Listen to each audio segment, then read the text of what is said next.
వారిని జైల్లో పెట్టించడం, అవన్నీ కూడా ప్రత్యేక కోర్టులు పెట్టి, ప్రత్యేక పోలీస్ స్టేషన్లు పెట్టి వారి మీద కేసులు పెట్టించి జైల్లో పెట్టించి, మరి ప్రత్యేకమైన కోర్టుల ద్వారా వాళ్లకు జరిమానాలు వేసి పోలీసులను పల్లెలకు పంపించి వాళ్ళ ఇళ్లలో చెంబు తపాలను కూడా తీసుకుపోవడం జరిగింది. మరి అటువంటి పరిస్థితుల్లో 4,000 మంది రైతులు చనిపోవడం జరిగింది. మరి అది రాజశేఖర రెడ్డి గారు గుర్తు చేయడం జరిగింది. ఆ రోజు చంద్రబాబు నాయుడు గారు ఏమన్న మాటలు కూడా గుర్తు చేయడం జరిగింది. ఆ రోజు వ్యవసాయం దండరని అన్నారు. మరి ఆ రోజు ఉచిత విద్యుత్ అంటే బట్టలు ఆరేసుకోవడానికి అని చెప్పి చెప్పడం జరిగింది. మరి ఆ రోజు కరెంటు కావాలంటే పంటలు ఎండిపోయాయి కదా, కరెంటు ఎందుకని ఎగతాళిగా మాట్లాడటం జరిగింది అవాళ. అంతేకాకుండా ఆ రోజు మరి రైతులను ఆత్మహత్యలు చేసుకుంటా ఉంటే ఆ రోజు ప్రతిపక్ష లీడర్గా మరి ఆ రోజు అడిగినప్పుడు మరి ఆ రోజు ఎగతాళి చేయడం జరిగింది. వాళ్ళు నష్టపరిహారం ఇస్తే దానికోసమే చనిపోతారని చెప్పడం జరిగింది. మరి అటువంటి పరిస్థితుల్లో రైతులు, మరి రైతు కార్మికులు, ప్రజలందరూ కూడా ఇబ్బందులు పడడం జరిగింది. ఇంకొక విషయం నాకు గుర్తు చేయడం ఏంటంటే, మరి ఆ రోజు పెన్షన్స్ గురించి ఆయన కళ్ళలో నీళ్లు కూడా తిరిగాయి మా కుటుంబంతో మాతో చెప్పేటప్పుడు. ఆయన వాళ్ళు వచ్చి పెన్షన్ కావాలని అడిగితే ఆ రోజు పల్లెల్లో 2-3 మాత్రమే పెన్షన్ ఇచ్చేవాళ్ళట. మరి వాళ్ళు వచ్చి అడిగినప్పుడు, ఆఫీసర్లను పోయి అడిగినప్పుడు వాళ్ళల్లో ఒక చనిపోతే మీకు ఇస్తామని చెప్పడం జరిగిందట. అప్పుడు రాజశేఖర రెడ్డి గారి దగ్గరికి వచ్చి చెప్తే, అమ్మా మీకు పిల్లలు లేరా, కొడుకులు కూతుర్లు ఎవరు లేరా అని అడిగినప్పుడు, ఉన్నారయ్యా, వాళ్ళ కష్టం వాళ్ళకుంది, వాళ్ళ కుటుంబాలు వాళ్ళకున్నాయి, మరి అటువంటి పరిస్థితుల్లో ఉన్నారు వాళ్ళు, మమ్మల్ని ఏం చూసుకుంటారయ్యా అని వాళ్ళు చెప్పారట. మరి అటువంటి దారుణమైన పరిస్థితిలో ఉన్నారు ఆ రోజు ప్రజలు, ఆ రోజు ఇబ్బందులు పడతా ఉన్నారని చెప్పి రాజశేఖర రెడ్డి గారు చెప్పడం జరిగింది. మరి ఆయన మరి అవన్నీ చూసి వచ్చి అంతకుముందు కూడా మీ ఇబ్బందుల్లో, కష్టాల్లో, సుఖాల్లో 25 సంవత్సరాలు ఆయన మీ మధ్యలో మీతో ఉన్నాడు. ఆయన ప్రజల కష్ట సుఖాలు బాగా తెలిసిన మనిషి కాబట్టి, ఆయన ముందు చూపున్న మనిషి కాబట్టి, ఆయన సీఎం అయిన వెంటనే, ప్రమాణ స్వీకారం చేసిన వెంటనే ఆయన ఉచిత విద్యుత్ రైతుల కోసం ఆ రోజున కరెంటు బకాయిలు రద్దు చేయడం జరిగింది. రైతులు ఆత్మహత్యలు చేసుకుంటే ఆ రోజు వాళ్లకు ₹1,00,000 పరిహారం ప్రకటించడం కూడా జరిగింది అవాళ. మరి రాజశేఖర రెడ్డి గారు ఆ రోజు ప్రజలున్న ఇబ్బందుల్లో ఎవరెవరికి ఏమేమి కావాలని చెప్పి, అవన్నీ కూడా ఎక్కడ ఏం రావాలని చెప్పి ఆయన ప్రణాళిక కలిగిన వ్యక్తిగా ఆయన ముందు సంక్షేమం ఇవ్వాలి. ఆయన చెప్పాడు, ప్రజలు చాలా అభిమానవంతులు, మన ప్రజలు చాలా అభిమానవంతులు, వారు తిండికి లేకపోయినా కూడా వాళ్ళు ఒకరిని చెయ్యి చాచి నోరు తెరిచి అడిగే మనస్తత్వం కాదు వాళ్ళది, వాళ్ళు చనిపోవడానికైనా సిద్ధపడతారు కానీ ఒకరిని చెయ్యి చాచి అడగరు అని చెప్పడం జరిగింది. మరి అటువంటి ప్రజలకు మరి మనం చేయాల్సిన బాధ్యత మనకుంది. అటువంటి వాళ్లకు చేయాల్సిన అవసరం ప్రభుత్వాందే. ప్రభుత్వం అంతకంటే ఏం చేయాలి అని చెప్పి ఆయన అనుకోవడం జరిగింది. ఆయన బాధ్యతగా గుర్తించడం జరిగింది. మరి అన్ని సంక్షేమ పథకాలు కూడా ఆయన అందుకనే సాచురేషన్ విధానం అంటూ కులాలకు, మతాలకు, పార్టీలకు అతీతంగా ఆయన ఇవ్వటం జరిగింది. అర్హులైన వారికి, అవసరమున్న వారికి, ప్రతి ఒక్కరికి కూడా అన్ని పథకాలు అందాలని ఆయన ఆలోచన చేయడం జరిగింది. ఆ రోజు అన్ని రకాల భద్రత, మనిషికి కావాల్సిన భద్రతలు అన్ని ఇచ్చారు. వాళ్ళ పెద్దవాళ్లకు పెన్షన్ అయితేనేమి, మరి పిల్లవాళ్లకు చదువుకోవడానికి ఫీజు రియంబర్స్మెంట్ అయితేనేమి, అక్క చెల్లెళ్లకు లక్షాధికారులు చేయాలని చెప్పి ఆయన పావలా వడ్డీ రుణాలైతేనేమి, మరి ఇంకా అలాగే రాజీవ్ ఆరోగ్యం కోసం రాజీవ్ ఆరోగ్యశ్రీని తీసుకొచ్చి ఉన్నవాళ్లు, లేని వాళ్ళు కార్పొరేట్ హాస్పిటల్స్ లో మంచి ఉద్యోగం పొందడానికి, మంచి వైద్యం పొందడానికి చేశారు. మరి అన్ని విషయాల్లో కూడా వాళ్ళని గురించి ఆలోచించడం జరిగింది. మైనారిటీలకు వాళ్ళకు 4% రిజర్వేషన్ కల్పించడం జరిగింది. మరి అలాగే అన్నిటికీ కూడా ఆ రోజు రుణమాఫీలు చేయడం జరిగింది రైతుల కోసం.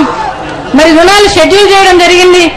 మరి ఆ రోజు ఏ రోజు కూడా విత్తనాల రేటు కానీ, ఎరువుల రేటు కానీ, ఏ రేటు కూడా ఆర్టీసీ కానీ, మున్సిపల్ పన్నులు కానీ, నీటి పన్నులు కానీ, ఏ పన్నులు కూడా ఆ రోజు ఒక పైసా పన్ను పెంచింది లేదు ఆయన ప్రభుత్వంలో.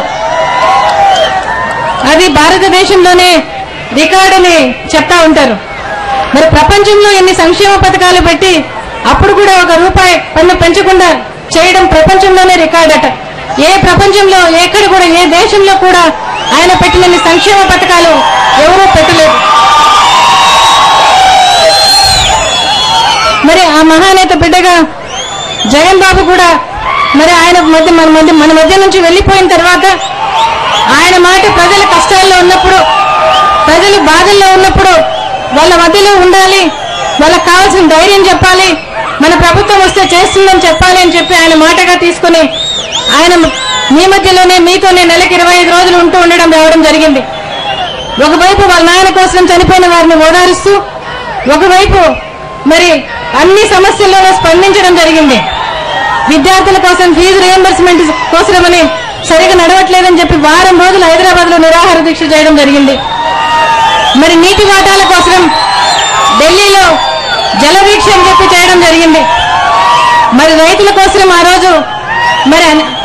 రోజు గిట్టుబాటు ధరల కోసమైతేనేమి, మరి కరెంటు మనకు కట్ చేసే దానికోసమైతేనేమి, మరి ఇంకా వ్యాట్ అని పన్ను పెంచిన దానికోసమైతేనేమి, మరి ఇలాగ రకరకాలుగా 2 రోజులు 3 రోజులు వారం రోజులు దీక్షలు చేసి ఆయన మీ మధ్యలో మీతోనే ఉండడం జరిగింది. మరి అటువంటప్పుడు మరి Telugu Desam party, Congress party, CBI కలిసి కుమ్మక్కై మరి జగన్ బాబు మీద కోర్టుల దాకా వెళ్లి కేసులు పెట్టారు. కేసులు పెట్టినా కూడా ఆయన చెల్లించలేదు. 10 నెలలు కూడా ఆయన ఏ రోజు హైదరాబాద్ వైపు కానీ కేసుల వైపు కానీ దృష్టి పెట్టకుండా మీ మధ్యలోనే మీతోనే ఉండడం జరిగింది. మరి ఉప ఎన్నికలు వచ్చినప్పుడు ఆయన్ను అన్యాయంగా తీసుకుపోయి అరెస్టు చేయడం జరిగింది. ఎందుకంటే సాక్షులను ప్రభావితం చేస్తాడు అని చెప్పి తీసుకెళ్లి పెట్టడం జరిగింది. వాళ్ళ భయం సాక్షులను ప్రభావితం చేస్తాడని కాదు, మిమ్మల్ని ప్రభావితం చేస్తాడని చెప్పి వాళ్ళకు భయం.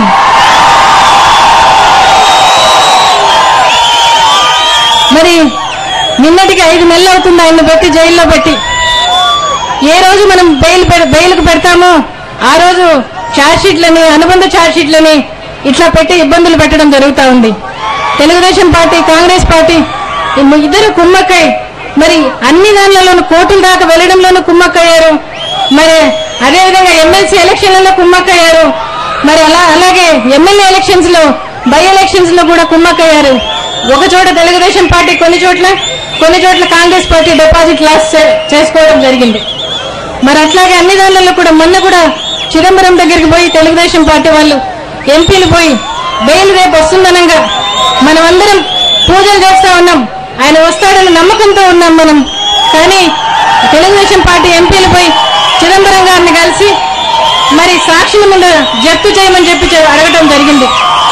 అడిగిన తడువే 2-3 గంటల లోపలనే, 4 గంటలకు పోయి అడిగారు, 6-6:30 గంటల లోపలనే సాక్షి ఆస్తుల మీద జప్తు చేయడం జరిగింది. మరి ఇలాంటి ఇన్ని ఇబ్బందులు పెట్టినా కూడా ఆయన జైల్లో ఉన్నా కూడా మీ గురించి ఆలోచన చేస్తా ఉన్నాడు, మీ గురించే తపన పడతా ఉన్నాడు.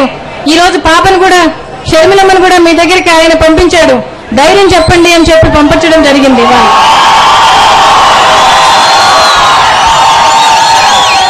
మరి ఇప్పుడున్న పరిస్థితులన్నీ చూస్తే, ఆనాడు చంద్రబాబు నాయుడు గారు ఉన్న పరిస్థితులన్నీ చూస్తే, ఆ రోజు ఆయన ఏ ఇబ్బందులు పెట్టాడో, ఏ విధంగా ఉన్నాడో ఈ రోజు పరిపాలించే ప్రభుత్వానికి చీమ కుట్టినట్టు కూడా లేదు. మనం ఎన్ని దీక్షలు చేసినా, ఎన్ని ధర్నాలు చేసినా, వైఎస్ఆర్ కాంగ్రెస్ పార్టీ ఎన్ని చేసినా కూడా వాళ్లకు చలనం అనేది లేదు. ఇవాళ అదే కరెంటు రాజశేఖర రెడ్డి గారు ఉన్నప్పుడు ఉచిత విద్యుత్ 7 గంటలు ఇస్తే ఇవాళ 2 గంటలు కూడా ఇయ్యలేని పరిస్థితి ఉంది. ఇవాళ మరి నాణ్యమైన కరెంట్ అన్నా ఇస్తారా 7 గంటలంటే? అది కూడా లేదు. ఈ రోజు అంతకుముందు 3 ఏళ్ల నుంచి సర్ఛార్జీల పేరుతో 3 ఏళ్ల నుంచి వేసిన కరెంట్ అంతా 15,000 కోట్ల రూపాయలని, అవి కూడా ప్రజల మీద భారం రుద్దాలని చూస్తా ఉన్నారు. ఈ రోజు ఆర్టీసీ రేట్లు పెంచారు, 3 సార్లు పెంచారు. మరి గ్యాస్ పెంచడం జరిగింది. గ్యాస్ ఆ రోజు అక్క చెల్లెళ్ళు భారం మోసుకోకూడదని చెప్పి ఆయన భరించడం జరిగింది రాజశేఖర రెడ్డి గారి ప్రభుత్వం. మరి ఇవాళ 6 సిలిండర్లు ఇస్తాము, 9 సిలిండర్లు ఇస్తాము, మరి దీపం పథకం ఉండే వాళ్ళకే ఇస్తాము, మిగతా వాళ్ళకి లేదన్నట్టుగా. అంటే కొన్ని కోట్ల మంది మహిళలు బాధపడే అవకాశం ఉంది దాంట్లో. మరి దాని సాలీనా 900, 1000 రూపాయలు అవుతుంది. మరి 108 అసలు కనిపించడం లేదు, డీజిల్ లేదని చెప్తా ఉన్నారు. 104 అసలుకే లేదు. రాజీవ్ ఆరోగ్యశ్రీ అయితే గవర్నమెంట్ హాస్పిటల్స్ కు పరిమితం చేశారు. అక్కడేమో డాక్టర్లు లేరు, అక్కడేమో మందులు లేవు, అక్కడేమో ఆపరేషన్లు చేసే సౌకర్యాలు లేవు. మరి రోగాలు తగ్గించడం జరిగింది. ఫీజు రియంబర్స్మెంట్ ఇప్పుడు అసలు ఉందో లేదో కూడా అర్థం కాని పరిస్థితి. తల్లిదండ్రులు విద్యార్థులు చాలా బాధపడతా ఉన్నారు. ఇవాళ మరి వడ్డీ లేని రుణాలు ఇస్తామని చెప్తా ఉన్నారు, మరి అవి కూడా సరిగా ఇస్తా ఉన్నట్టు లేదు. మరి ఏ విధంగా చూసుకున్నా కూడా ఈ ప్రభుత్వం ఒక్కరోజు కూడా పరిపాలించే అర్హత ఈ ప్రభుత్వానికి లేదు. మరి ఈరోజు మరి ఆనాడు ఎలక్షన్లప్పుడు చంద్రబాబు నాయుడు గారు నగదు ఇస్తానని చెప్పి 2,000 రూపాయలు బ్యాంక్ అకౌంట్ లో వేస్తానని చెప్పడం జరిగింది.